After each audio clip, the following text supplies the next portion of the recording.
have a lot of good, talented people in this city. New Yorkers are special people. Yes. You can make it here. You're resilient, right? We just keep pushing through.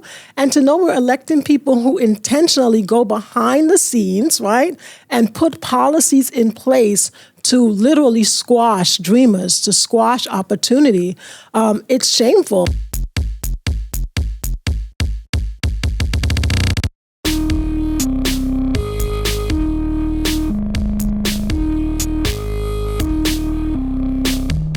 We are here with Dr. Selma Bartholomew. I'm so excited to interview you. You are running on the Democratic ticket for mayor of New York City. Yes, I am she knows on something the about. ballot. Yes. Congratulations. It's no easy feat. You know that firsthand. I know that firsthand. But I honestly cannot say I met that many wonderful people in politics, but you are an example of a wonderful person that I did meet in politics. So we work in comedy. So Yeah. I'm like, dang, politics is worse? That's terrible. Yeah, and I know that It's there so were, true. there was, corruption and gatekeeping happening to other candidates, just like myself, and we immediately bonded over talking about that at the Yes. Mayoral Forum uptown. And so can you, I guess, introduce yourself and tell us a little bit about your campaign and what you've been going through so far with the City of New York and the Board of Elections? Wow, talk about a journey. So yes, Right? I am Dr. Selma Bartholomew. I'm proud to say that I'm on the ballot, right? And that we did the work in order to accomplish something so historic. It has been more than gatekeeping. It's gatekeeping and keepers of the gate as we push, right? New York City has had 110 men as mayors of New York City. And we just kind of seem to just want to be okay with that and not to be able to have a courageous conversation about why, right? So I'm hoping that we can get into some of that today. Yeah, this is the perfect place to do it. Yes. And so, my vision, my goal for this campaign and for my vision for New York City is really about change and creating more opportunity for people across the city, really flattening it. I think people think that Wall Street is the capital of New York City, and it's not. Everybody deserves opportunity, and we deserve to have better schools. We deserve to have safer streets, safer subways, but more importantly, also it's a quality of life. I love New York. I love New York,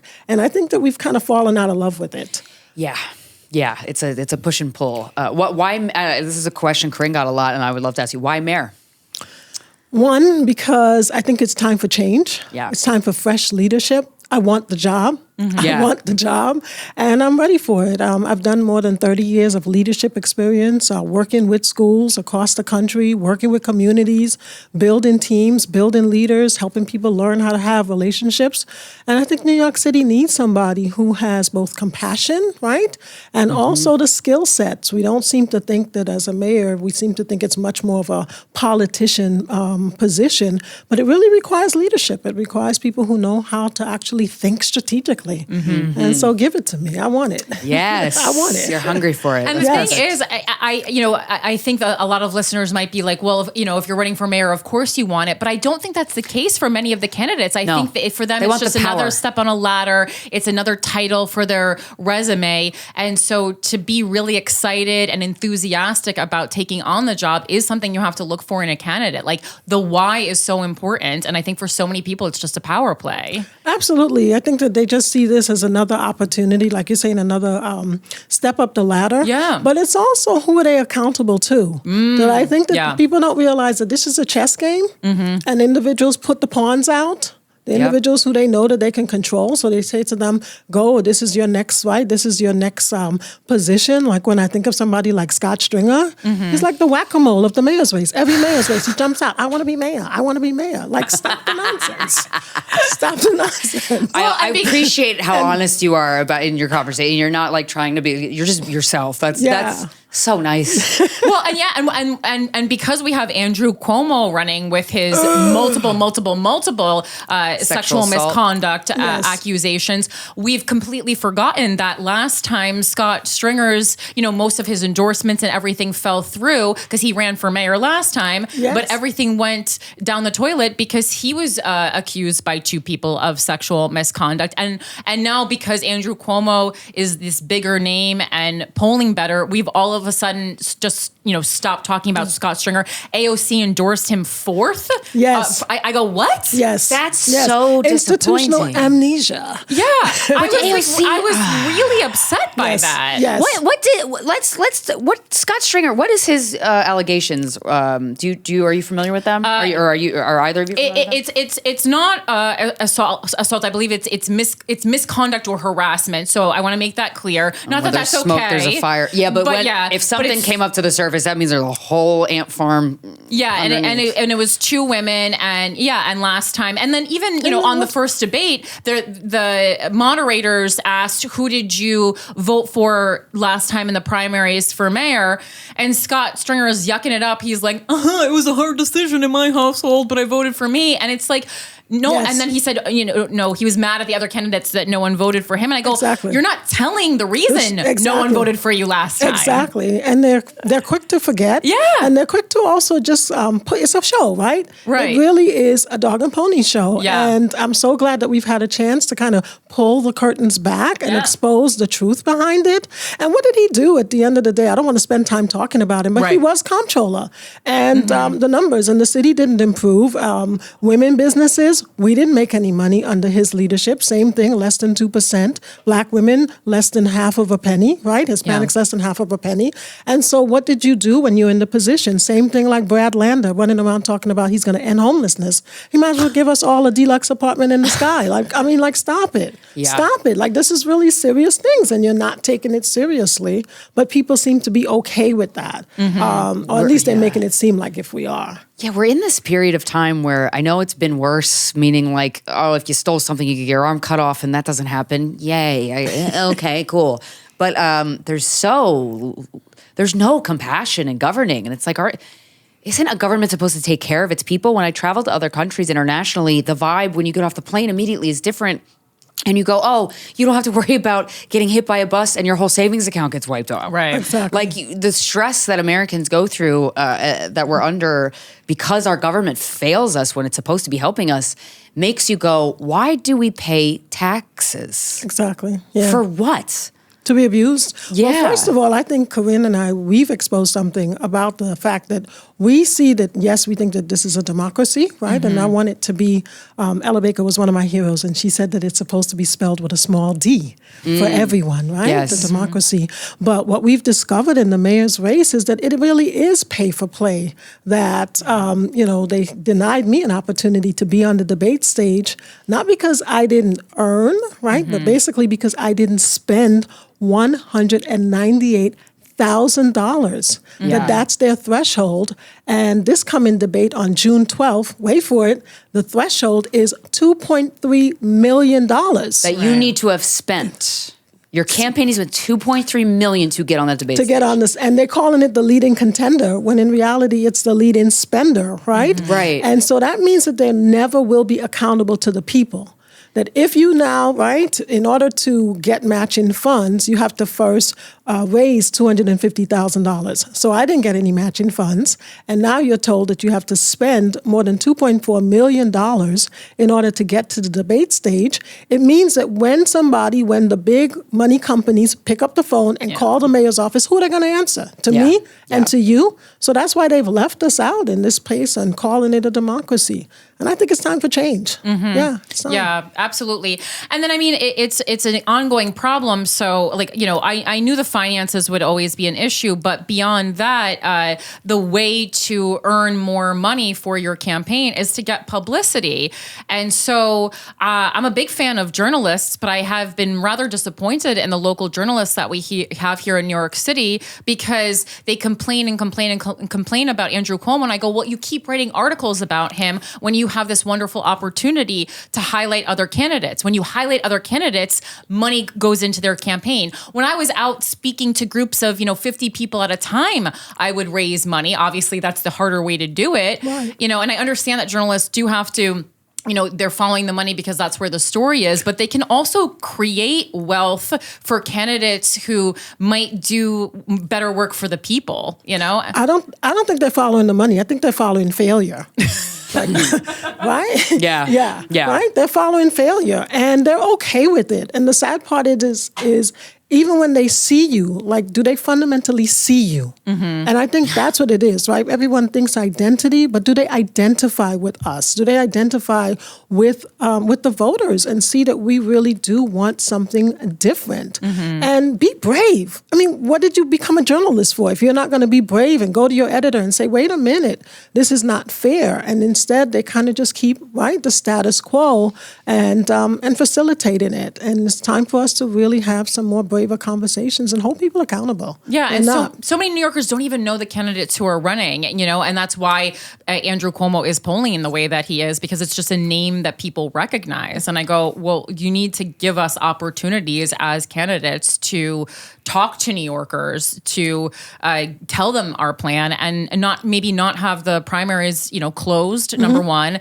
and on June 24th in the middle of summer when everyone's just left town to go to the Hamptons or wherever they're going. Well, that's how they keep it, right? That's how they don't want more people to vote. Absolutely. I mean, in order for me to get the New York Times to publish my name as a candidate, I had to write a piece that said in their New York Times, the letter F is for you, right? For me to have to do that. And we also don't want to be honest about how money keeps playing into this, right? Money's playing into the Times, money's playing into the news, money's playing into every single piece of it. And we need to be able to now take back our democracy in our city. It's time to win them back. And we need to be honest. And I feel like if this is allowed, it's been almost never since they had candidates like yourself, Corinne, like myself, who's telling the truth. Yeah. Who's telling the truth, because I am on the Democratic ticket, but I've not held political office. Right. And so I stepped up to be a fresh face, to bring new leadership. And they've not had that. Everybody else has been in that Democratic club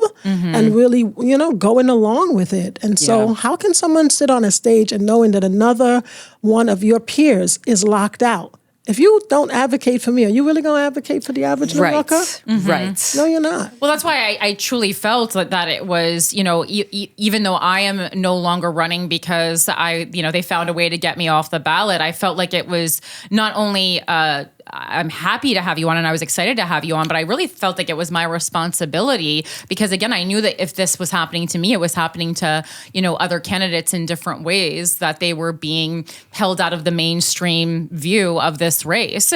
Can you tell me a little bit about your journey with getting on the ballot and making, and getting on the ticket and making sure everything went well? Like, how did you kind of skirt the system to make sure that you were going to get ballot access? I always say, most people say grassroots. I think my campaign is people powered. And so, I did it with less than $2,000. Amazing. That's really impressive. Yes.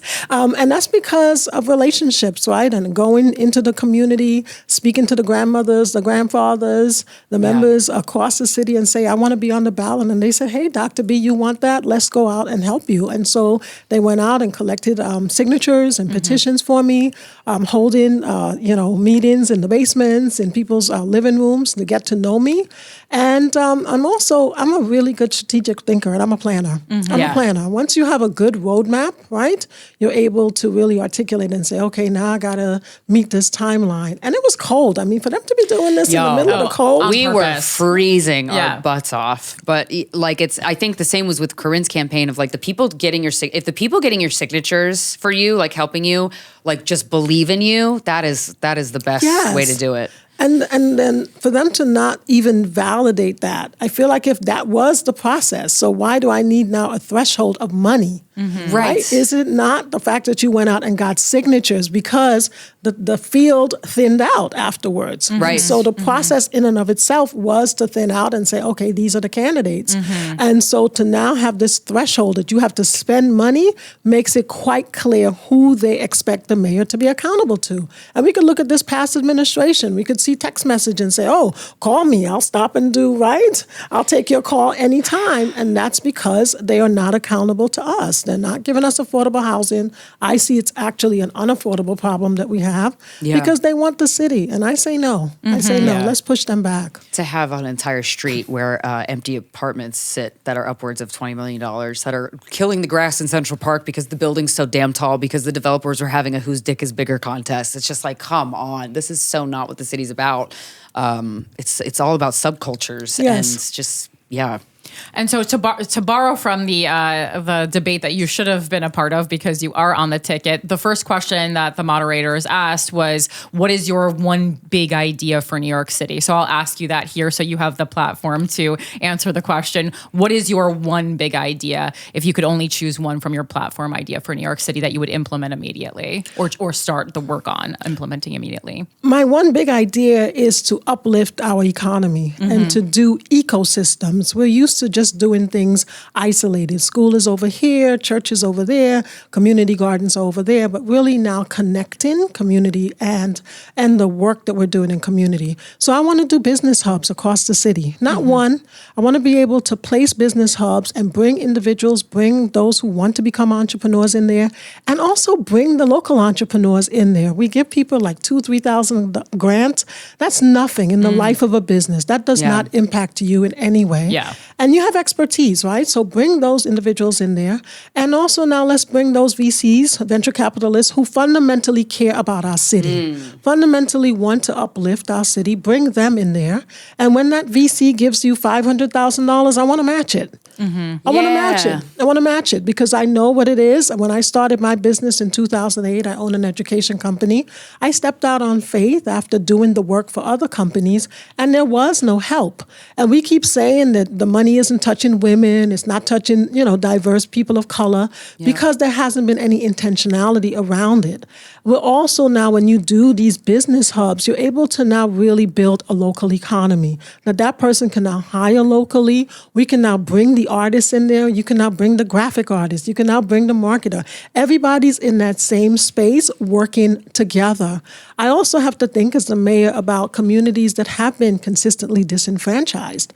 And so we know, for example, those who are incarcerated, right? We say close Rikers, but what's the plan? Right. So when they come home, they've done the work, but they feel left out because they can't get jobs. And what are you going to put on your resume by way of experience? Yep. You don't have it. You're set up to fail. Exactly. So bring them into those hubs, and if they could be the entrepreneur, great. And if not, the entrepreneur can hire them locally and give them, a boost. And so we're really building community. And that has not been done. Like I said, I own a business, and I know what it is. And we talk about the tax bill. When you own a business, you have both your personal bills and you have all of your business bills. And the resources are really not touching us. The knowledge isn't touching us in the sense of why are we doing this, right? Yeah. That we can now really solve problems, right, together and really innovate and inspire everyone. And it feels like, we're in this place where the money is there for the people that need it the most and that will do the most with it, but we're just not allocating it. Yeah, the Wankers. Right, it's just driving me crazy. They're taking it from us. And the contracts, when we talked about Scott Stringer and Brad Lander and these individuals who are comptrollers, they're quick to say things like, when they look at how the city spends money, the same people every single year get hundreds of millions of dollars unchecked, unquestioned. And where are the outcomes, right? And so the priority of me as mayor of the city of New York is to now prioritize communities. And not just one community. The entire city is hurting. Everyone is hurting. Our streets are filthy. So I've also made a commitment, first 100 days, clean up the streets. Enough already. Pick up the garbage. I'd like to also do a day of volunteer across the boroughs. Yes. Right? It's a model that works. It's in Rwanda. They do it, a place that had so much trauma and so much hurt, and they're able to do something like that. Why can't we come together as a city? And I think we want that. I was it. just going to I say, agree with we that, want to be connected to each other. We want to be connected. There's so many only in New York moments that you can have, but you need community, you need connection to be facilitated in order for those moments to be experienced. So yeah, I agree. And you need a leader that says it's important at the end of the day, right? And when you see leaders, I think we know that the level of corruption is there. I mean, this past administration certainly did expose it. a little bit. Just a little. Just a wee bit. So can you tell us a little bit about how you grew up and how you kind of became the woman that you are today? What was your childhood like? Were you always kind of interested in leadership roles? Wow. I kind of had a dual childhood. So I wasn't actually born in this country. I'm a newcomer. Nice. Yeah, I was born in Grenada in the West Indies. That's known as the Spice Island. Yeah. It was also the place that gave America their shining black prince. Malcolm X's mother is from Grenada. Nice. Yes. And so I grew up, playing with the dirt and mangoes and going to the beach. But there was also trauma, right? There's always challenges in life. I don't think you know it as trauma when you're a child. No. You don't. You're just like, this is what kids go through. Yeah. For me, when both of my parents came here, so I'm the youngest of four, and so when your parents leave, you don't really know that they're leaving. You don't really know. No one necessarily explains to you that they're going right to another place to seek opportunity. You just know that mom and dad are not there, anymore. Right. And so for me, I was depressed. I was always struggling with food in some way, but I didn't eat, and it didn't necessarily that people would pick up on it. Not that they didn't love you, but didn't necessarily really. My mother used to spoon feed me and really spoil me as a kid. Yeah. You don't have that anymore. And so I know what it is to kind of have that sense of sadness, right? I also, I think when you have this opportunity to come to a new place, right? You have to now let go. Go. And so when I came to New York, I grew up in Harlem, 143rd and St. Nicholas, home of the Jazzmobile. Nice. Every single summer, I got to listen to the Jazzmobile. That's so cool. Isn't it nice? They had an empty lot. And any and everybody at the time, now I know that they were the greats, and they would just come and rock it out. That's amazing. Amazing, right? Yeah. And that's something I want to do as mayor of the city of New York. We have empty spaces. Bring the musicians who's not making, less than $10,000 a year average. Give them opportunity, and let's use the spaces. Harlem was always near and dear. I tell people anytime I'm having a bad day, put on anything that you want and go to Harlem, and somebody is going to give you, hey, how you doing? Yeah.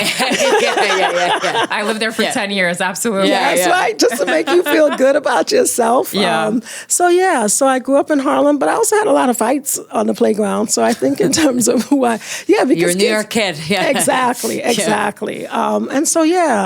learned how to fight. But I also learned who I am. And I think that's really important. I do want to say to New Yorkers, I know our identity is important, but what I want to bring as mayor is I want us to help to learn how to identify.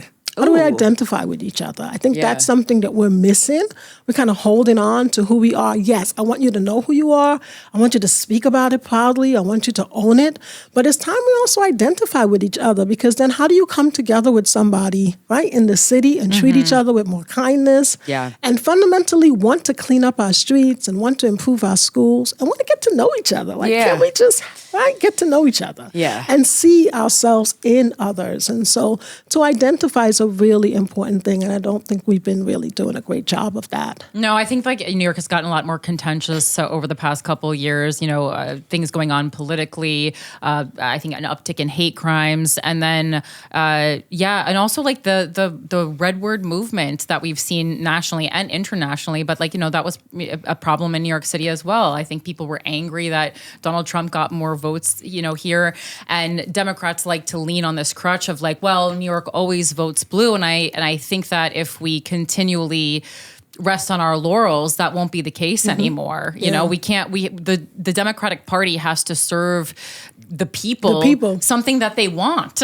They have to listen to their needs and respond to them, and to have a backbone while you do it. Yeah, and we keep failing at that. We keep serving the poverty pimps. Yeah. It's poverty pimps that they've been allowed, right, to run our schools. When we look at the NYCHA, what? Corruption, right? Yep. What's that? New York City Housing Authority.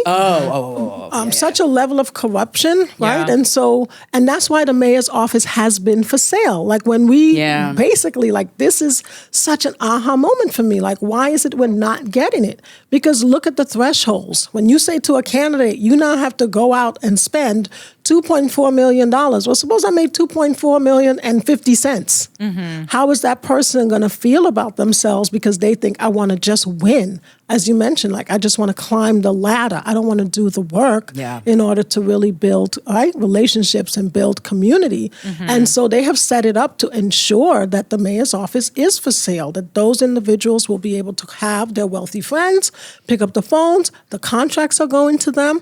Right. And while we sit out here thinking, oh, I also don't like this mindset where they tell you, oh, that they're successful and we're the failures, right? Because what are they building their success Your system on? made it. Yeah. Your Exactly. system makes it impossible to rise up. Yeah, and so we have to be more compassionate for ourselves and realize you're not the failure, you're not poor.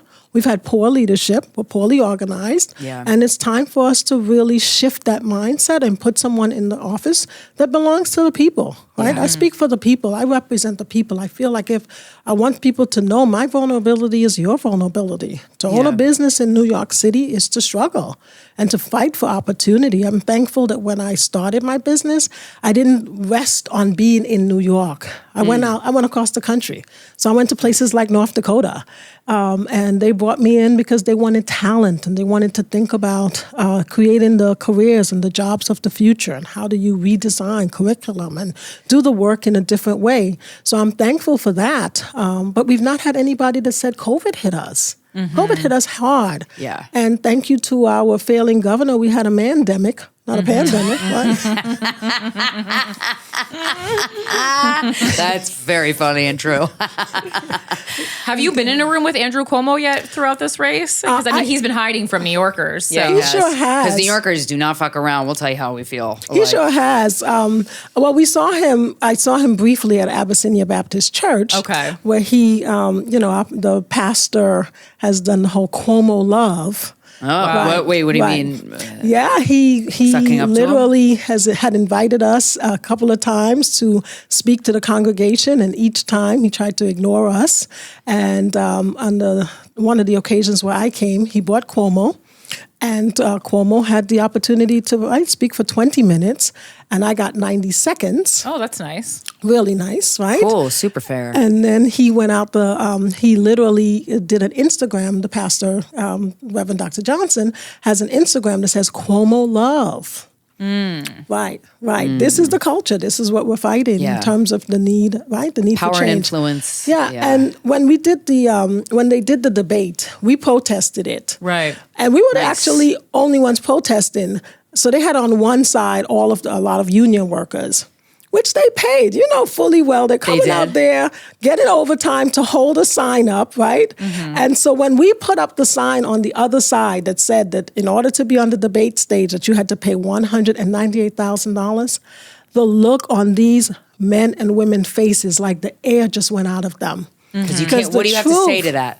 There's nothing you can say. That's the thing that bothers me. Like, New York City voters don't even understand the process of running for office or what it takes to get on these stages or what it takes to get on these tickets. And I think if they were more informed, they would make different decisions. And I think they're not informed because who owns it? Well, Who owns the media? Exactly. And the fact that we are supposedly being in a democratic city, and the ones that we have been elected, have been intentionally keeping the knowledge from us, right? That's which is so cruel. Yeah. That's the worst part, yeah. Yeah, like when you discover it, it's like, oh my gosh, like this is just filthy that we think that we're hiring you in order to support us, in order to uplift us.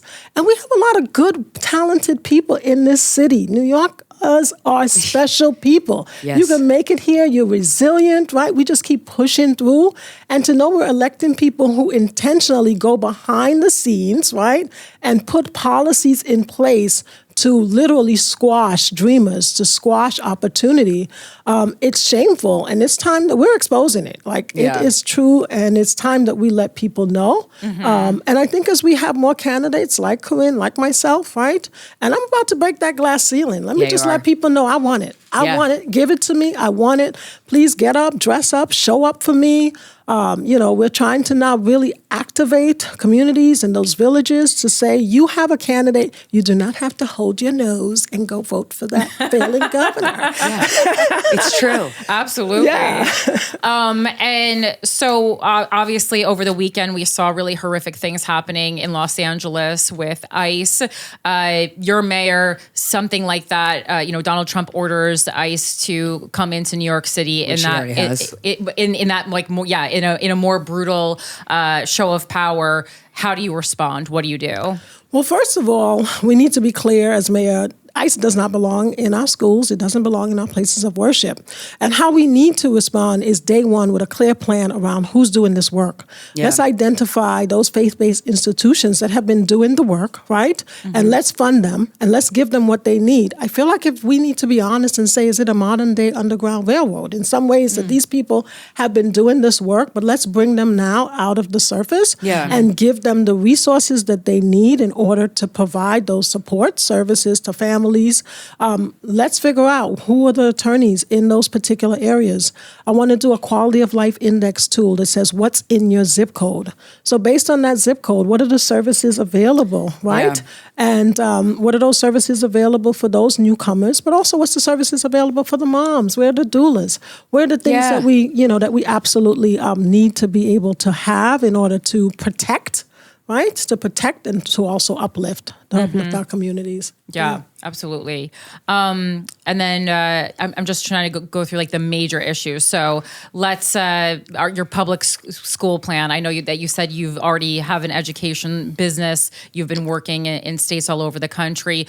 The mayor, one of the biggest things that they do is they get to oversee the public school system here in New York City. Again, so many times throughout this process, I found that constituents were asking candidates for things that the mayor really can't provide, things like major changes in the MTA, which is run by a privately elected board. Mm-hmm. So public schools, what is your plan for the New York City public school system? Well, I want to say to people that our school system is failing. Yes. Yeah. We spend so much money, right? Yeah. 40 million plus, and even more by the time you add up all of the support services, right? And so I call it the social reproduction of failure.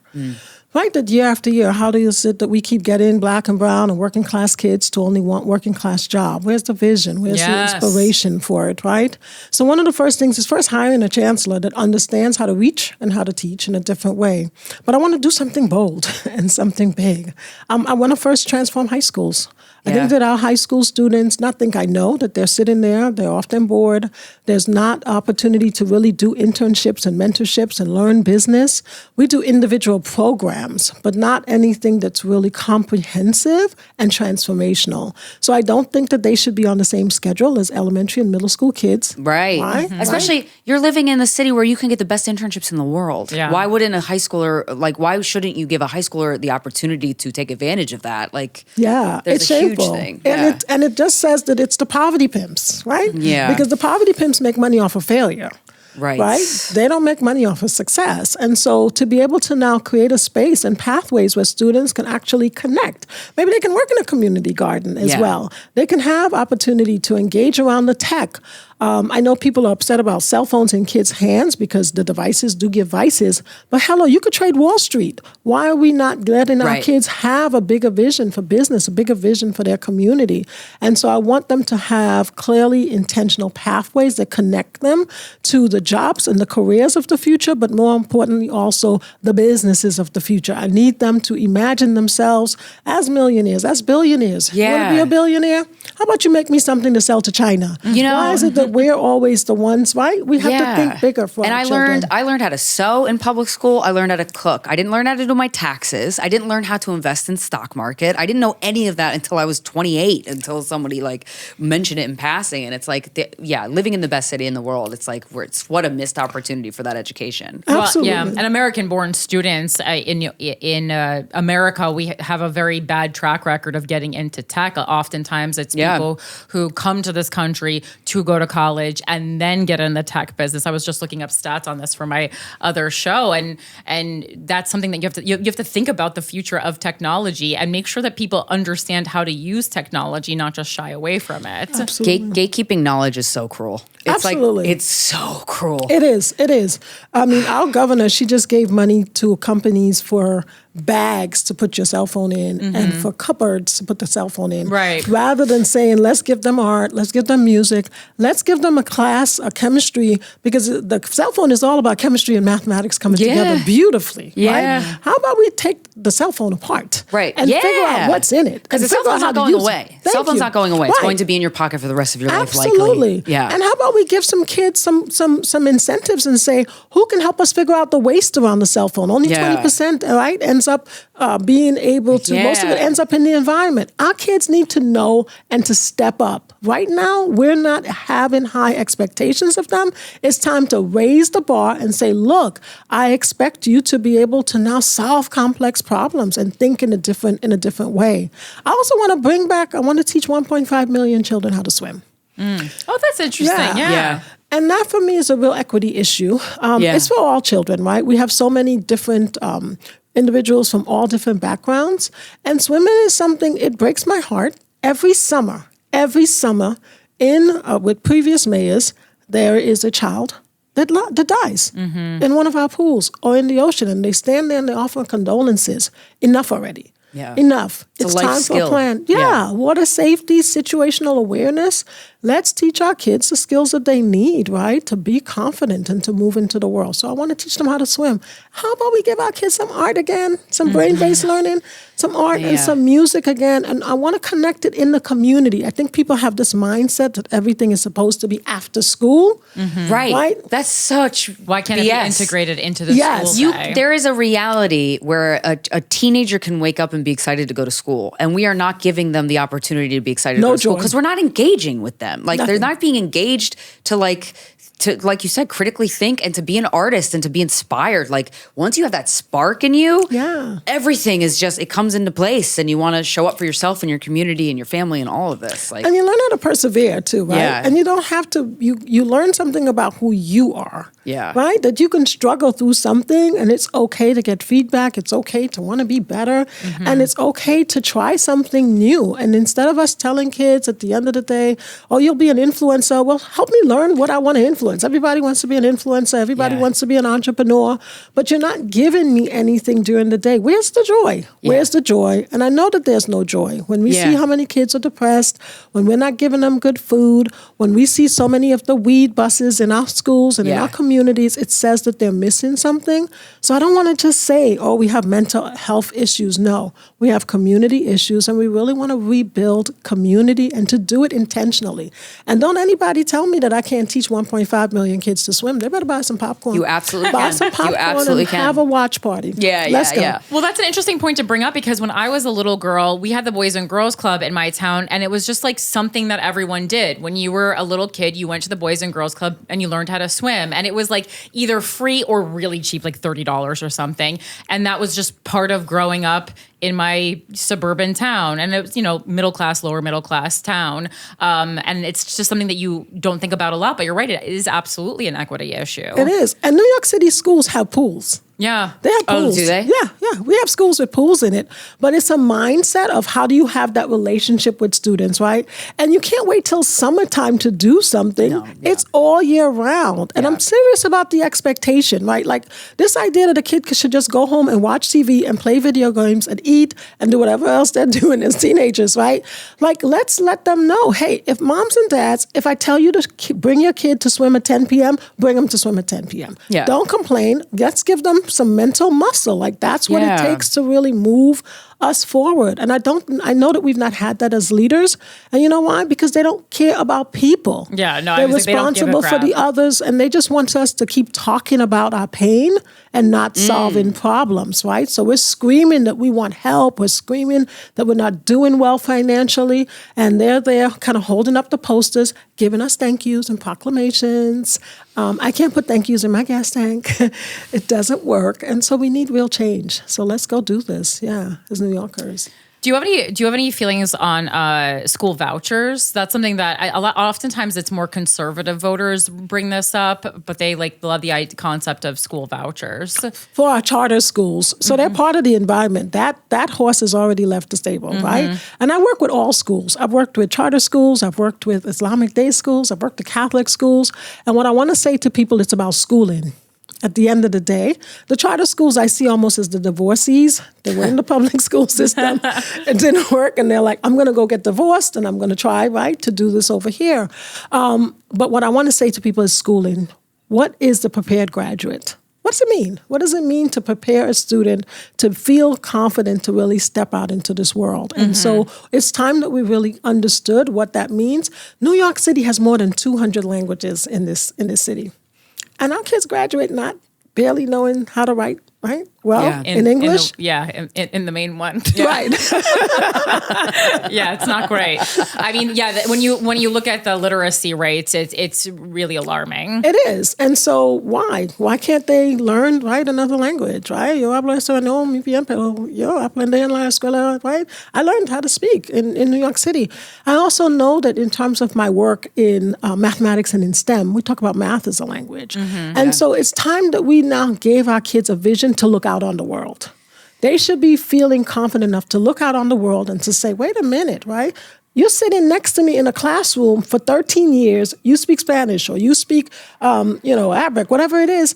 And I never even learned how to say hello to you. Yeah. It's shameful. Yeah. It's shameful. And it says we don't value relationships and we don't value people. And we also don't have a vision, right? Like it's time for us to say that we can now build a generation, right, of young people that really says, I could be the change. I don't want the kids to say, oh, I need work. No, the world needs work. How are you going to show up? How are you going to show up in this world? And that matters to me most as mayor. I told you I want the job. That's a very, well, also too, just even thinking that, I'm like, man, I wish I was in high school. That sounds like a great school system to go to, just to be engaged and to have somebody trust that you can do something even when you don't believe in yourself, because you never know what somebody's home life is. And it's probably statistically pretty lousy. So it's like you can make school a safe haven and make it exciting and make kids want to learn. It's like, why and our teachers want it. Our teachers are desperate for it. And so are our principals. Yeah. But it's such a bullying culture. Oh, really? Bullying. Oh, yeah. Oh, because it's about the test and the poverty pimps. I mean, do you really need to spend all that money on a test? Well, it's the same thing. It's like, the school systems have to hit these certain benchmarks and then they end up worrying about hitting these benchmarks than the individual needs of the students who, and what was I also going to say? Yeah, it's crazy. And also I think with the bagging the phones, like, yes, obviously phones are a distraction. I'm an adult. They're a distraction to me. But I think the key is like bagging a phone is just a Band-Aid. How do you actually heal the core issue, which is making children interested in learning? When I'm interested in something that I'm doing, I'm just organically not on my phone because I'm interested in the environment that I'm in. There's all these studies with ADHD on the rise, and it's like, no, they're not being engaged. Exactly. If you teach, no one likes to sit through a boring thing. Exactly. That is just the most universal truth. If it's boring, I don't give a shit. Exactly. Engage with me. Like, we've all had professors and teachers that I'm like, even just the way they speak about what they're teaching is captivating. You're like, I didn't even care about whale carcasses. And now I'm like, that's all I care about because you're tintillating my sense. Like, I'm getting like... And you're empowered. Exactly. Right? Yeah. And our teachers want it too. So let's go and revamp and reimagine and transform. I'm really a transformational leader. I think that when we see the mayor's office and why we've not gotten change, they're transactional, right? They make transactions, and they don't have a big vision, a bold vision to step out and say, no, we could do this together as New Yorkers. And it is across all of New York City agencies. We need to do that work in terms of really empowering people to build relationships and to treat people well. Treat people well when they go into a hospital. You don't just have to call, if I'm the next patient, just be like, Dr. Bartholomew, Selma, are you here? How about we say good morning to the other people who's there? Like, what's wrong with that? Yeah. What's wrong with that, right? Humanness. And people also, we have to also rethink the fact that we are asking individuals to do so much more with less. Yeah. And where is the money going? The money is going to the wealthy. Yeah.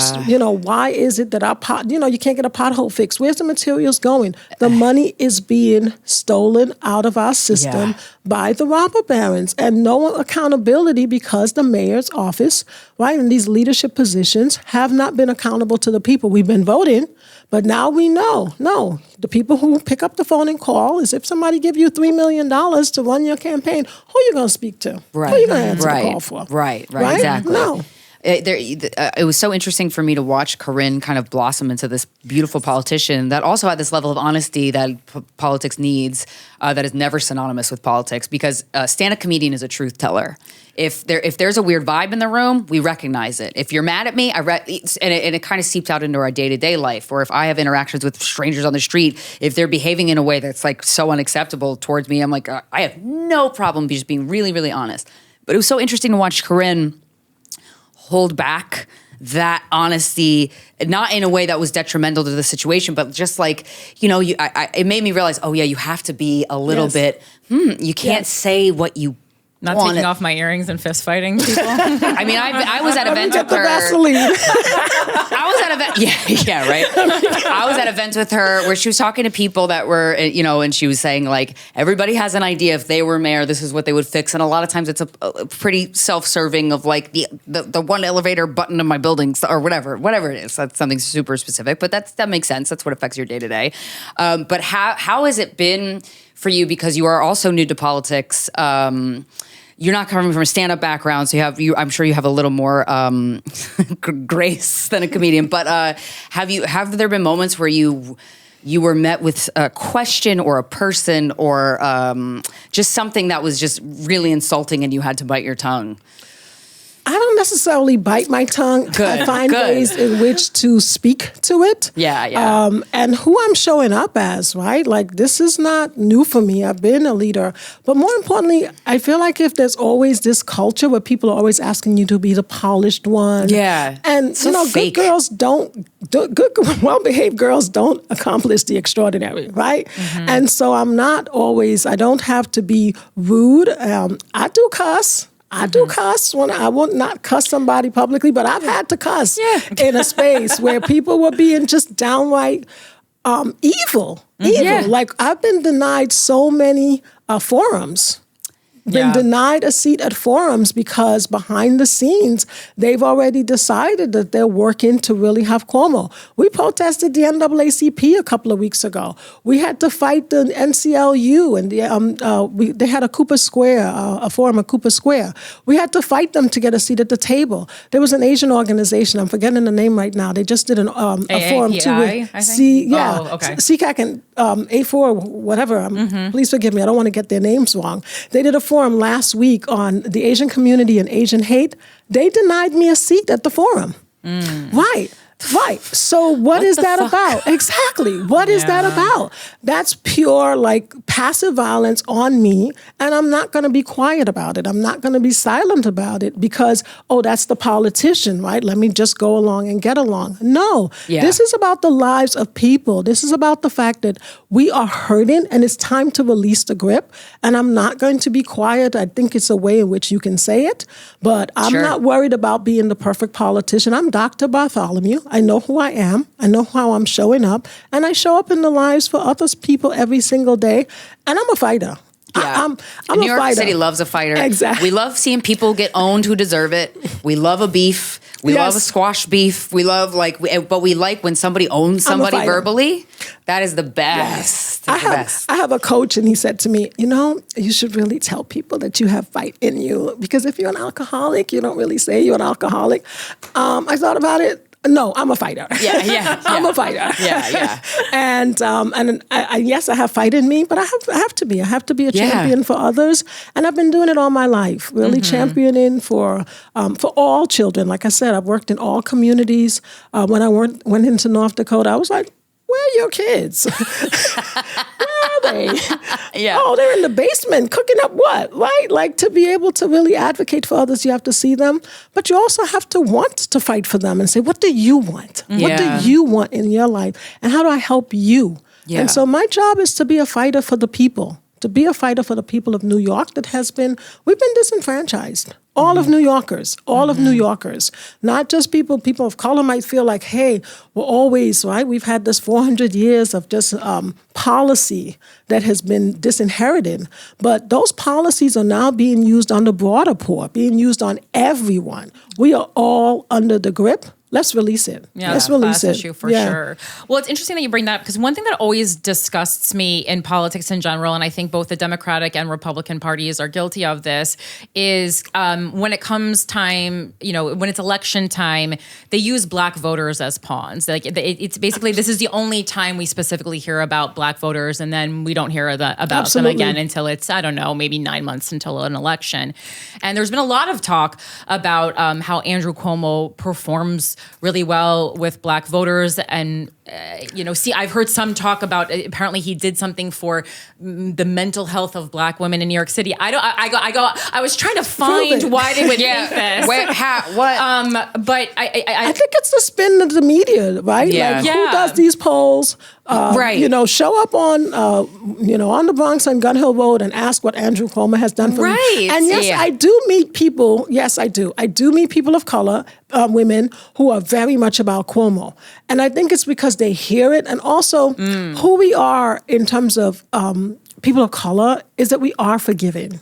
Even though the world doesn't say it, right? Yeah. So when we think somebody has been wronged, we want to forgive. Even though we're not necessarily going to know all of the facts, that there's something inside of us in terms of our story that says we forgive. Yeah. And so when people see Cuomo, they think, they trumped that up on him. Or, all of those things were false. Give him a chance. Plus, the media is only telling him, like if he is the only candidate at the end of the day. And so it becomes kind of a mass push around media to say he's the candidate. And also we have a lot of, our leaders, right, who behind the scenes have made deals. They made deals. They made deals in order to keep themselves, right, at the top, get jobs for their kids, and leave the masses, right, behind. And I think people are aware now, like their eyes are open, that this is not the democracy that we want. And we seem to have a lot of institutional amnesia because the information isn't flowing. And so when I meet those voters, I was actually at an event on Saturday night, and I met a voter like that, and she said, you got to sell me on Cuomo. You got to sell me on Cuomo. I said, well, I'm going to tell you some facts. I'm going to tell you that when he was governor, he gave away thousands of waivers to business owners, white men, so that they didn't have to spend money with women, that they didn't have to spend money with black businesses.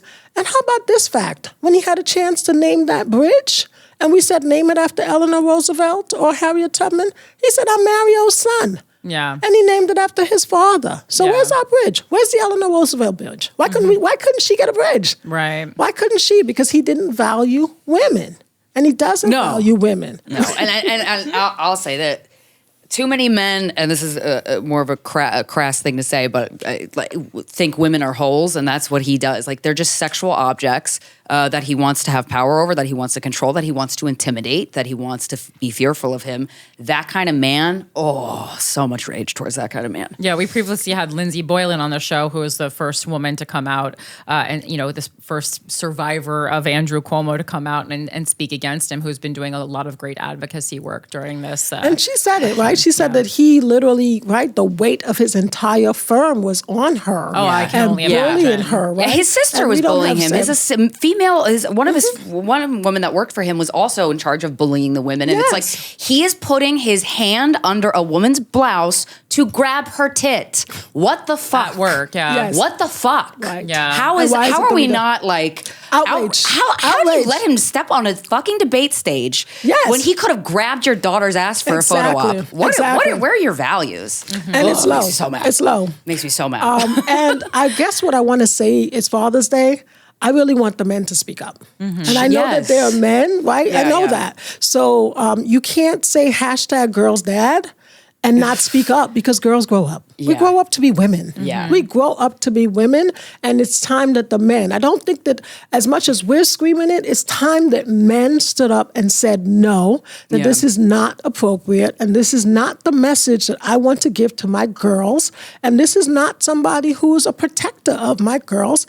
And the other thing is, let's just as women say, I should not need knee pads in the White House. I don't need knee pads in the governor's office, and I don't need knee pads in the mayor's office. Okay, enough already. Yeah, absolutely. And that's a great point when you talk about someone being a protector. Like the mayor should be a protector of the people of New York City, and that includes women. We're over half of the population, so maybe us too. Yeah. And so let's give them someone else. And I think why they want to put a blue wall around me is that they don't want people to know that they have a choice. Right. And so as I'm out meeting people, they're like, oh my God, we have another candidate. We do not have to hold our nose and shade that box for him. No, you do not. You actually have someone else, but it is activating them and being, out there. So I so thank you, Corinne. I thank you for making space, right? Of course. For making space. It matters. And we have 5 slots to fill out in these Democratic primaries. So it's very important that we have 5 people who we like who are not Andrew Cuomo. And I hope that many people check check the box that says your name. And they also don't realize the mathematics of this. Yeah. He's on both Democrat and Independent. Which so he's how is that splitting the allowed? vote. Because we know now that in a democratic city, that in reality, they've set up policy to ensure that the wealthy always remain wealthy and that the workers, remain workers and renters. This ensures who will get on the ticket because he now get to be on the Democratic and split the vote. Right? Yeah. And then also on the independent. And this is a game of chess. So these people in these Democratic clubs, they know who they've put out. So the fact that Jessica Ramos has just endorsed him, she was always, no offense, on this board, right? Being controlled. And what timing? Right after the debate, you now endorse him. What does that mean? Yeah, right? that was really wild to see. It means you're a coward, Jessica. I was like, is there something that he has on her? Because truly 24 hours prior, she was publicly speaking out against him. Yo, that shit about politics drives me it's the chessboard. You decide who's going to be the runners from the very beginning to distract the voters. It's like you don't mean anything you say. Nothing. When you're endorsing a candidate and then next week you're shit talking them. It's like so then nothing you say has meaning. Exactly. Well, I assume she was just taking a wager since she's polling so low. She's never going to win, and she wants to stay in politics. So she goes, well, let me try for a job at Andrew Cuomo's office. How about they put her in the race from the very beginning to distract us? How about that? How about you were governor and now you're trying to be mayor? Right. That's weird. Yeah. So I think it's a chess game, and I think we have to understand that they are playing chess, and we're looking at this as checkers. No, it is not what you see behind the scenes. They're very well organized. They're very intentional about this, right? Making sure that we don't get media time, making sure that we're not heard, claiming about the polls.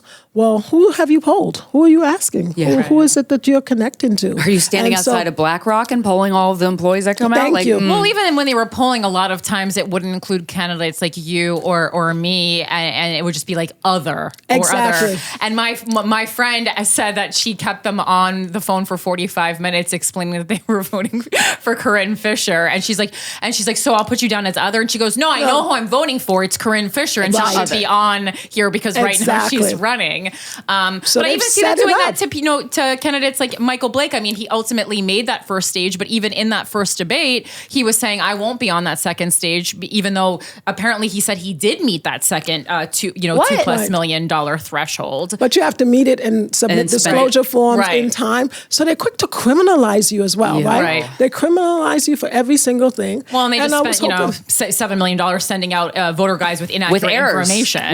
When you're not allowed to make an error. Yes. Absolutely. Or do anything that they would interpret as like that wasn't good enough. Absolutely. That's crazy. They criminalize us for every single thing. And it's unfortunate, but we can change this. Like fundamentally, I have to say that. Like, I love this country. Mm-hmm. I love this country.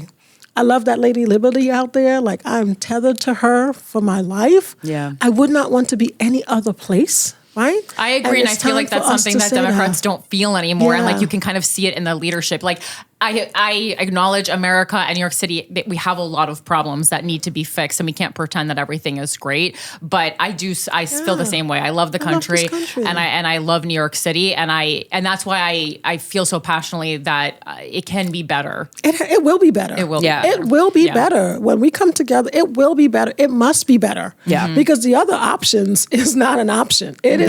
I'm a champion. It is not another option. We are fighting and we have to. And if we love it, then we now have to now show up for it. Yeah. Absolutely. We have to show up for it, and we have to let others know that they've not been showing up and that we now see, right, the game that they've been playing on us. The fact that I cannot even believe this threshold piece. Like that to me is so horrific. First of all, it's hurtful. Let me just be honest. It's hurtful. Yeah. It's hurtful because all of your life, you're fighting for opportunity, right? So you're basically saying all of the things that I've done, right? I grew up in Harlem. I ran and got a bachelor's degree in math and in physics. I've taught women in prison. I've taught kids. I built a business. I worked for NSF. I'm Selma Doc in the Dakotas, right?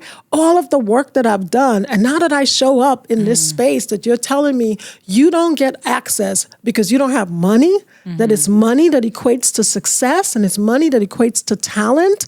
No, it's shameful. It's shameful, and it's time that we now have a change. And I'm not willing to accept that we're going to do another, that as women, that people don't think that we can lead, that I need a penis to run a ship. Like, I mean, that's not what they mean. That is basically what they're saying. That's basically what they're saying, that you can't run a ship. Oh my God, New York is such a big place. Yeah, if you're a leader and you understand how to think strategically, right, and bring people there 7 days in the week, people. Hello. Yeah. Hello. Yeah. Right? Like, why is it that they keep telling us that we can't lead and that we can't have opportunity? How long will we accept that as New York? Let's break this glass ceiling. Yeah. Let's do it. Like, I'm insisting on it. We're going to break this. I'm not willing to, people say, Dr. B, you got a plan B? Get out of here with that. No, Yes. plan B is for Get outta losers. here I with always that. say Get that. outta here with Always, that. I mean, yeah. unless it's the medical plan B. Yeah, right. Yeah, that's for winners. Where can we learn more about your platform? Where can people go website-wise, social media How handle? can we help you from now through? Well, first, yes, my website is drselmab, drselmab.com. My social media is drselmab with the digit 4, mayor. And I'm on Instagram. I'm on the TikTok. Nice. And certainly you can find me on Facebook. And yes, I need help. We're in the season right now. So what my army of volunteers would like to do, so like, for example, on Friday, we want to set up some stations in Brooklyn, 5 different stations, and we just want to blitz those stations and have people out handing out paper, really introducing, right, Dr. B. On Saturday, I'm in Staten Island doing a parade. We're also doing some fundraisers. So yeah, we need donations, absolutely. Yeah. Right? Yeah. And more And to get importantly your right word now, out. we need people to get the word out. But here's how we win this. Right now, any and everybody who's listening, how many people do you know right now? Go into your phone and text them. Like, literally say, Dr. Selma B for mayor, right? Let's go break this glass cycle, and ask them to keep doing it. And that's how we're going to have to do this. Like, boots on the ground. Yeah. And really reaching people to say, we need a change, and let's not allow them to buy the mayor's office. Let's shock them. Let's just punch them out bright and early. And certainly you can go on the website and you could email me as well directly. And I'm here. Amazing. I'm here. I will do any barbecues, dinners. I'm doing a town hall. Let me mention that. I'm doing a town hall on Tuesday, which is tomorrow, at 800 Riverside Drive, Community Room. This won't come out before then, but It'll come out on Friday. It'll come out Friday. Okay, but I know you slayed it. I've done forums with you before.